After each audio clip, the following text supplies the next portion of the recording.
Testing tayo ngayon ng camera. Susundo tayo kay Mrs. Check din natin stability niya kung sa ngayon setting ko parang ready tayo. So wala tayong gagawin dito ngayon. So mag-rides lang tayo. Alright, so feeling vlogger na tayo. Wow naman!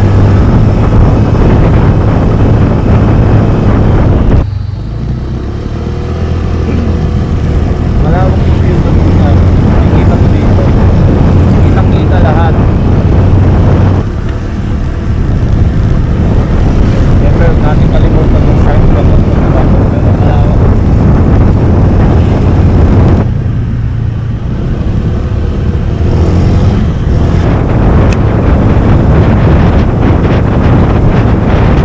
Alright, so nakatapos ko lang mag-setup nung sa front cam niya. Nakamount siya dito sa mob, sa motor. So, nakikita niyo dito. Isa pa lang kasi yung action cam gamit ko eh. So, ito pa lang DJI. So, luma ko, which is yung SJ cam. Hindi pa nabibili ng memory card eh. Bibilang ko siya para meron din akong view sa maganda kasi pagkita rin ako eh. So, pag nag-ride tayo, mga magandang tanawin, nakikita siya. Review ko muna is pag may susundo lang muna kay Miss This. Pasig to Pasay everyday. Tumun natin sa kamahal. At bilang ganti minamahal niya rin naman ako ng sobra. Ako gumanda yung palengke dito Pwede tayo papunta ng Pasay. Sana hindi traffic at kauulan lang kanina. Ganda sana mag-ride dito sa EDSA, night riders mo. Kaya lang nakakainis yung traffic. Kumbaga, sino pang manonood sa'yo? Stress ka na nga sa tayo pag-uwi, tapos yung panonorin mong vlogger stuck din sa traffic. Uy, yaluwas. Ano ba ngayon? Sabado. Pero dati kahit Sabado traffic dito. Huwag na yun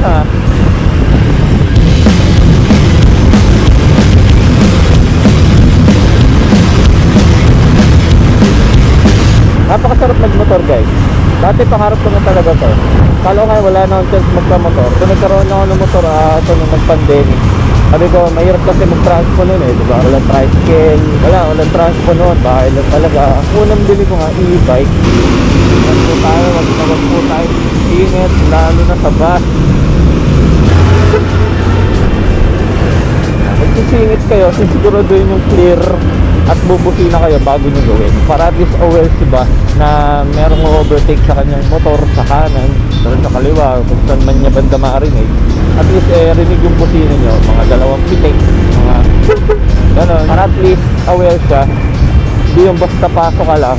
Kaya yung ba na nasa gataan, luwag sa EDSA.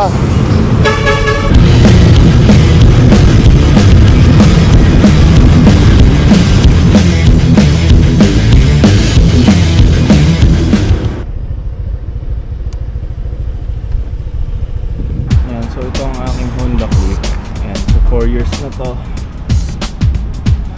Okay pa naman. Ang gamit kong helmet. Mukha pa namang motor. Tagas na. Mukha pa namang motor. So meron siyang tagas.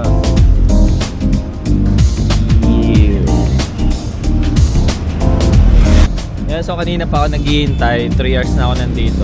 Oy. Tagal niya lumabas. 3 hours ka. Saan tayo kakain? Sabi pa doon sa Ihawan. Hindi na isa. Oo nga.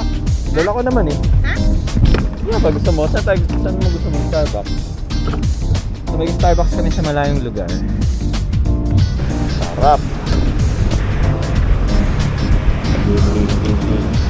Nakakain muna kami dito. Gugutom mo. Kain muna kami habang naka-helmet. Ang galing. So kakain na muna kami. Sarap. Kain muna. Nandiyan ba helmet mo? Yeah. Kailan naman kaya ako malilibre? Hoy, lagi na ito nililibre. Saan mo ako nalibre? Soon! Yung ano doon yung traffic. Doon na maganda mo. Pwede. Marami. Tapos magkaharap tayo na yun para bibili Sana, sa sahod ko. Naambon na! Budget kami ng mga budget.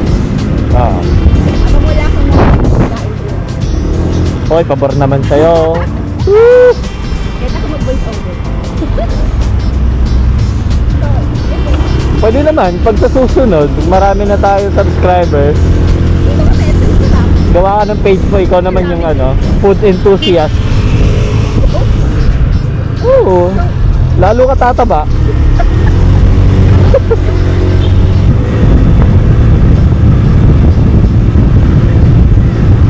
Ta? Sa unahan. Ah, ito, yung gulayan.